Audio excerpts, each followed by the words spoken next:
தந்தை மகன் தூய ஆவியாரின் பெயராலே ஆமீன்.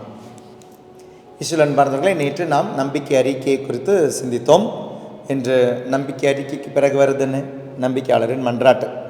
அது அந்த இன்ஸ்ட்ரக்ஷனில் அழகாக கொடுத்துருக்காங்க பாருங்கள். இதன் பின் நம்பிக்கையாளரின் மன்றாட்டு எனப்படும் பொது மன்றாட்டு இடம்பெறும். அப்போ நம்பிக்கையாளரின் மன்றாட்டு எனப்படும் பொது மன்றாட்டு, ப்ரேயர் ஆஃப் த ஃபெய்த்னு சொல்லுவோம். அதனால் யூனிவர்சல் ப்ரேயர் அப்படின்னு சொல்லுவோம் இது இங்கிலீஷில். அப்போ நம்பிக்கையாளரின் மன்றாட்டும் தான் பொது மன்றாட்டும் தான்.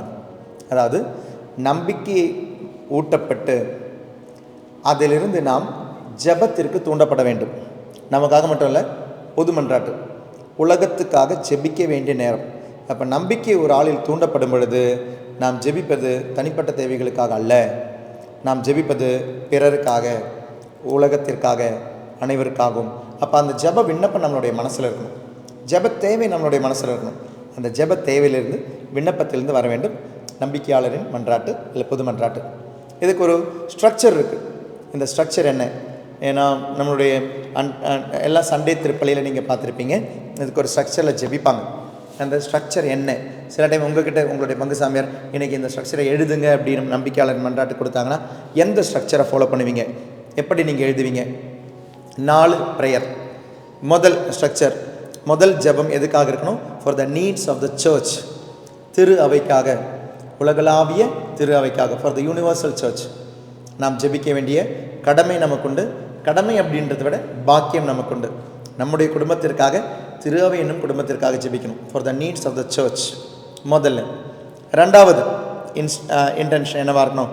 For public authorities and salvation of the world, பொது நலனுக்காக, நம்மளுடைய நாடுகளின் தலைவர்களுக்காக, அரசாங்க அதிகாரிகளுக்காக, பொது நன்மைக்காக ஜெபிப்பது தான் ரெண்டாவது. அண்ட் இந்த உலகத்தினுடைய மீட்பிற்காக, பொது தலைவர்களுக்காக, உலக நாடுகளின் தலைவர்களுக்காக, உலக நபர்களின் மீட்பிற்காக ஜெபிக்கணும், for the authorities and the salvation of the whole world. மூணாவது இன்டென்ஷன் என்னவாக இருக்கணும்? For those burden by different kinds of difficulties, பல விதமான துன்பங்கள் இருப்பவர்களுக்காக. உடலின் துன்பங்கள், நோய்கள் இருக்கிறவங்க இருக்கிறாங்க, மனதின் துன்பங்கள், காயப்பட்டவங்க இருக்கிறாங்க. இப்படி உடல் உள்ள ஆன்மா பிரச்சனையில் இருக்கிறவங்களுக்காக, உலகத்திலே அடிப்பட்டவர்களுக்காக, வருத்தப்படுபவர்களுக்காக, துன்பத்தில் இருப்பவர்களுக்காக. அது பெரிய ஒரு இன்டென்ஷனே வரும் இல்லையா? நோய்கள், கவலைகள், கடன் தொல்லைகள், பாரங்கள், திருமண தடை இருக்கிறவங்க, குழந்தை இல்லாதவங்க, வேலை இல்லாதவங்க, படிக்க முடியாதவங்க, இப்படி பல விதமான தேவைகள், வீடு வாசல் இல்லாதவங்க, சொந்தமாக ஒரு வீடு இல்லாதவங்க, வேலை இருந்தும் சம்பளம் இல்லாதவங்க, அந்த சம்பளம் இருந்தும் அந்த கையிலிருந்து பணம் போகிறவங்க, குடிப்பழக்கத்தில் இருக்கிறவங்க, பலவித போதை பழக்கங்கள் இருக்கிறவங்க, விவாகரத்து வர போனவங்க, இப்படி நிறைய விதமான. ஸோ இது எல்லாமே காயின் பண்ணுற வேர்ட்ஸாக இருக்கணும். எனக்கு குறிப்பிட்ட ஒரு வார்த்தை போட முடியாது. உலகத்தில் அவ்வளோ துன்பங்கள் உண்டு. அந்த துன்பங்கள் எல்லாம் காயின் பண்ணுற வார்த்தைகளாக இருக்க வேண்டும். மூன்றாவது உங்களுடைய ஜெபம். நாலாவது லோக்கல் கம்யூனிட்டிக்காக, அந்த திரு அவைக்காக, உங்களுடைய பங்கு மக்கள் அதனுடைய தேவைக்காக. கடைசியில் ஃபாதர் சொல்லுவார், தனிப்பட்ட கருத்துக்களுக்காக ஜெபிப்போம் அப்படின்னு சொல்லுவாங்க. இதாங்க அதனுடைய ஆர்டர்.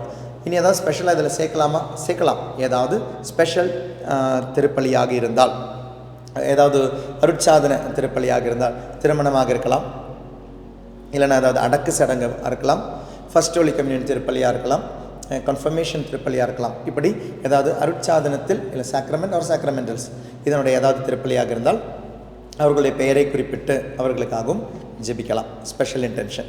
இப்படி தாங்க திருப்பலியினுடைய கருத்துக்கள் எழுதப்பட வேண்டும். நம்பிக்கையோடு ஜெபிக்கப்பட வேண்டியது. நம்ம நினைக்க வேண்டிய தேவையில்லை. நான்லாம் ஜெபிச்சா அமெரிக்காவுக்காக ஜெபிக்க போகிறேன், ரஷ்யாவுக்காக ஜெபிக்க போகிறேன், சிரியாவுக்காக ஜெபிக்க போகிறேன், இஸ்ரேலுக்காக ஜெபிக்க போகிறேன், நான்லாம் ஜெபிச்சா யார் கேட்குறது? என்னுடைய ஜெபத்துக்கெல்லாம் அர்த்தம் இருக்கா? இருக்குங்க. நீங்கள் பாரத்தோடு ஜெபிக்கிற ஒவ்வொரு ஜெபத்திற்கும் அதனுடைய பொருள் உண்டு, அதனுடைய மதிப்புண்டு. ஆண்டவருடைய சந்நிதியில் உங்களுடைய ஜெபம் வீண் ஆனதல்ல. அந்த ஜெபத்திற்கு பொருள் உண்டு. அந்த பாரத்தோடு ஜெபிக்கிற ஜெபத்திற்கு பதிலும் உண்டு. கண்டிப்பாக ஆண்டவருடைய சந்நிதியில் போய் சேரும்.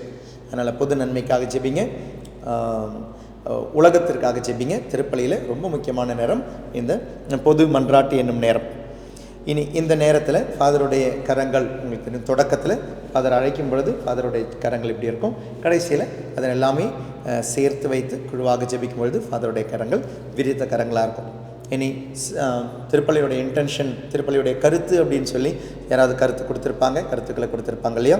திருப்பலி கருத்து இன்னொரு ஃபாதரோ இல்லை இன்னொரு பிரதரோ இல்லை வேறு யாராவது வாசிக்கணும். ஏன்னா அதையும் குருவானவர் கேட்கிறார். அப்போ திருப்பலியை நிறைவேற்றும் குருவானவர் வாசிக்க வேண்டியதல்ல திருப்பலியினுடைய கருத்து. திருப்பலியினுடைய கருத்து எப்பவுமே இன்னொரு ஆள் வாசிக்கணும். அந்த வாசிக்கிறத ஃபாதரும் கேட்குறாரு, ஃபாதர் அதுக்காக ஜெபிக்கிறார். திருப்பலியை நிறைவேற்றும் குருவானவரும் அதற்காகவும் ஜெபிக்கிறார். அப்போ இந்த நம்பிக்கையாளரின் மன்றாட்டை நம்பிக்கையோடு ஜெபிங்க. உங்களுடைய ஜெபத்திற்கு வல்லமை உண்டு. பாரத்தோடு நீங்கள் ஜெபிக்கிற ஜெபத்திற்கு பதில் உண்டு. Every prayer has a meaning. Every prayer will have an answer. ஒரு ஜெபமும் வீணாகாது. எல்லாம் வல்ல இறைவன் தந்தை, மகன், தூய ஆவியானவர் நம்மை நிறைவாக ஆசீர்வதிப்பாராக. ஆமீன். தேங்க்யூ. God bless you.